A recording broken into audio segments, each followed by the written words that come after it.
ये बीजेपी, संघ परिवार, आरएसएस, ये सब क्या है?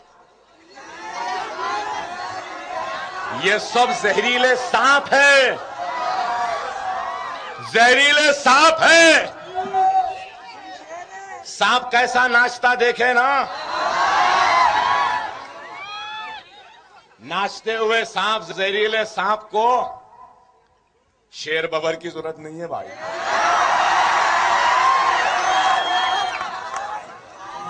एक पतली छड़ी काफी है, एक लाठी उठा लो, दिम मारो, फिर देखो सांप की दुम ऐसी तड़पती है। और वो लाठी क्या है? वो लाठी अल्लाह की रजा है, वो लाठी तुम्हारी नमाज है, वो लाठी तुम्हारा कुरान है, वो लाठी तुम्हारी सुन्नत रसूलुल्लाह है, वो लाठी तुम्हारी अल्लाह की बारगाह में झुकी हुई सरों से वो मांगी गई फरियाद है। मेरे नौजवानों, मैं बार बार कह रहा हूं, नमाज के पाबंद बनो। खुदारा मेरे भाई, वक्त और हालात की नजाकत को समझो। आसाम में आज परेशानी है, गुजरात में मुसलमान परेशान, बंबई में परेशान, हिंदुस्तान में अफरा तफरी, सब कुछ है। राम मंदिर बनाएंगे, बाबरी मस्जिद वहां पर थी, है, रोज़े क़यामत तक रहेगी। बाबरी मस्जिद हम बनाएंगे। हिंदुस्तान का 25 करोड़ मुसलमान अपने अज़्म के जरिए, अपने इरादे के जरिए, अपने खुददारी के जरिए, अपनी तौबा के जरिए, अपने इस्तग़फ़ार के जरिए, अपने नमाजों के पाबंदी के जरिए, अपने कुरान के तिलावत के जरिए, सुन्नत रसूलुल्लाह पर अमल पैरा होकर बाबरी मस्जिद को दोबारा उसी मुकाम पर बनाएगा और हय्या अलस सलाह हय्या अलल फलाह की सदा को फिर से गुंजाएगा।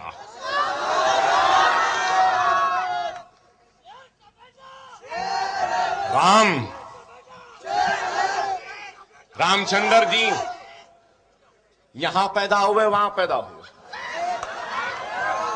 हरियाणा में कौशल्यापुरम है। कौशल्यापुरम सुनो जरा बच्चों, हरियाणा में कौशल्यापुरम है। वहां के लोग बोलते हैं कि हिंदुस्तान में हिंदुस्तानी तहजीब है, रिवायत है कि एक औरत अपने पहले बच्चे को जन्म देने से पहले मैके को जाती है और मैके में जन्म देती है। हमारे पास भी, अरे पहला बच्चा है, आ जाओ बोल के घर में बुलाते है भाई, है।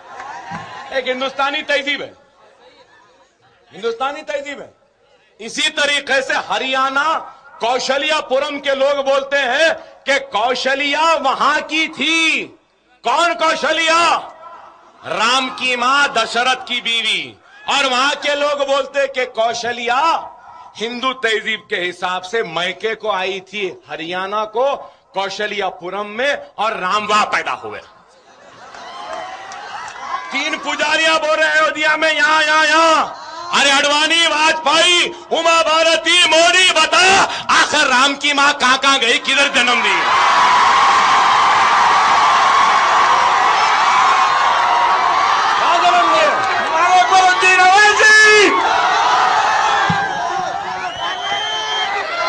अरे 1 लाख 2 लाख नहीं, लाखों साल पहले। कितने?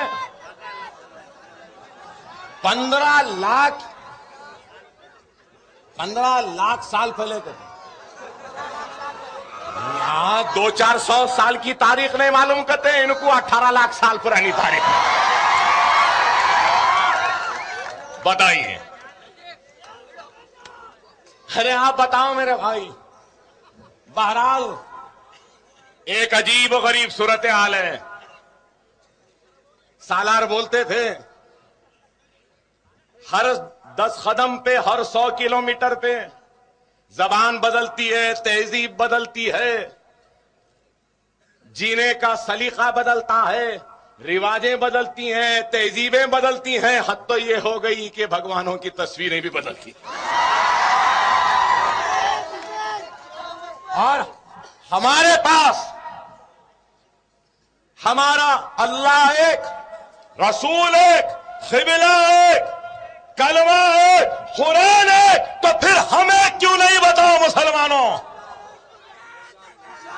खुदारा एक हो जाओ, नेक हो जाओ, नमाजी बन जाओ, तो दुनिया तुम्हारे सामने सरों को झुकाने पर मजबूर हो जाएगी। ऐ हिंदुस्तान, तू याद रख ले, इन मुसलमानों के गुस्से को थमाने वाले का नाम अकबरुद्दीन ओवैसी है, और इनका गुस्सा मेरी जबान, मेरे खिताब के जरिए तुझ तक पहुंचता है। अगर मैं नहीं रहूंगा तो तू इस गुस्से के सामने ताब नहीं ला सकेगा, और तबाही और बर्बादी तेरा मुस्तकबिल बन जाएंगे।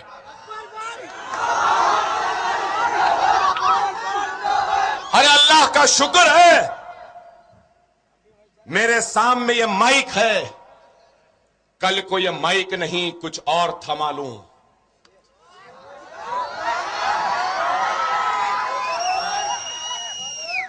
तो हिंदुस्तान की 1000 बरस की तारीख में दुनिया ने उतना खून खराबा ना देखा होगा जो खून खराबा इस मुल्क में हो जाएगा।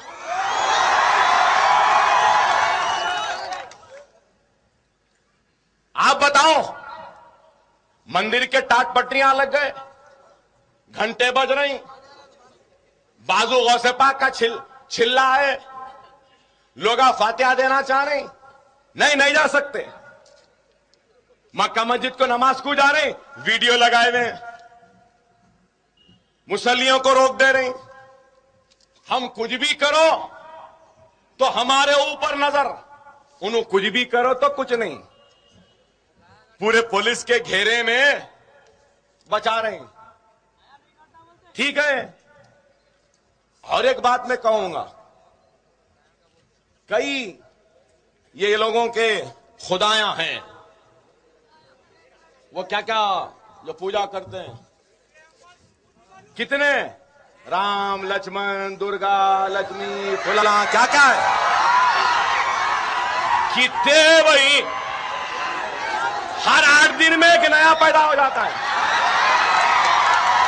अब तो नए आ गए, गणेश थे, वो थे, महाराज अब हनुमान जयंती आ गई, रामनवमी आ गई, लक्ष्मी मालूम थी, ये भाग्य लक्ष्मी आज तक नहीं सुने।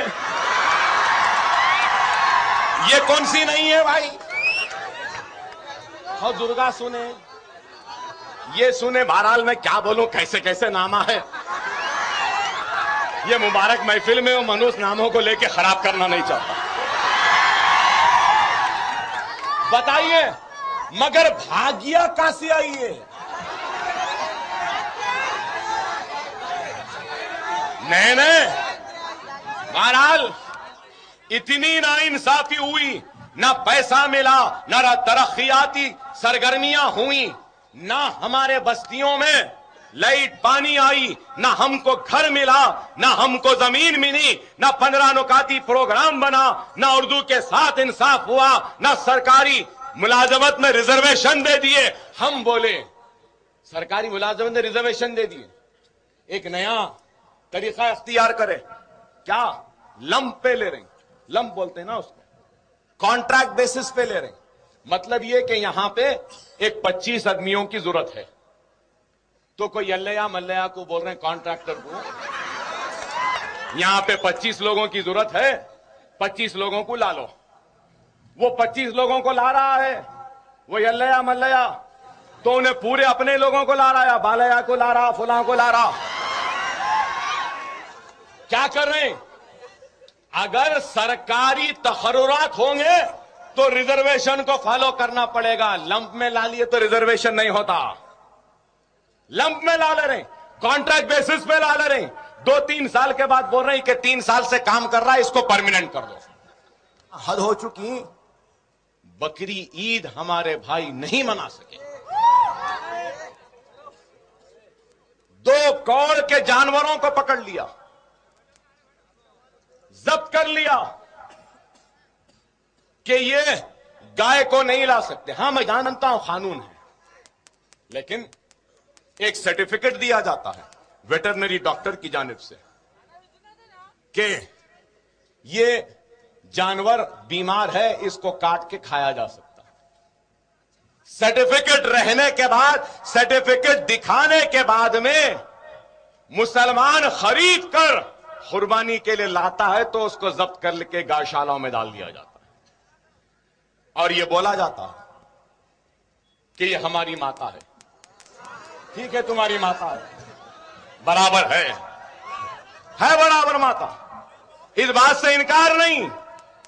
अरे माता है तो माता का एहतराम करो, मां है तो इज्जत करो, मां है तो उसकी रखवाली करो, मां है तो उसकी इबादत करो। मां को बाजार में लाके नीलाम नहीं करते। माता भी बोल रहे, मां भी बोल रहे और बाजारों में लाकर बेच रहे हैं, बोली लगा रहे हैं। और माता बाजार में आती, पुलिस खामोश। मां पे बोली लग रही, पुलिस खामोश। माता बिकती है, पुलिस खामोश। और माता जब बेचने वाला हिंदू है, बोली लगाने वाला भी हिंदू है, मार्केट में बाजार में लाने वाला भी हिंदू है, और मुसलमान सर्टिफिकेट को देखकर खरीदता है तो पुलिस जाग जाती है।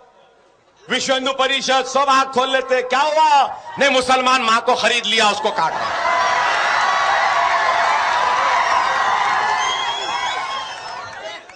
बेचने वाला मैं हूं। मार्केट यार्ड में आया वक्त पुलिस सो रही थी क्या? VHP, Bajrang Dal, RSS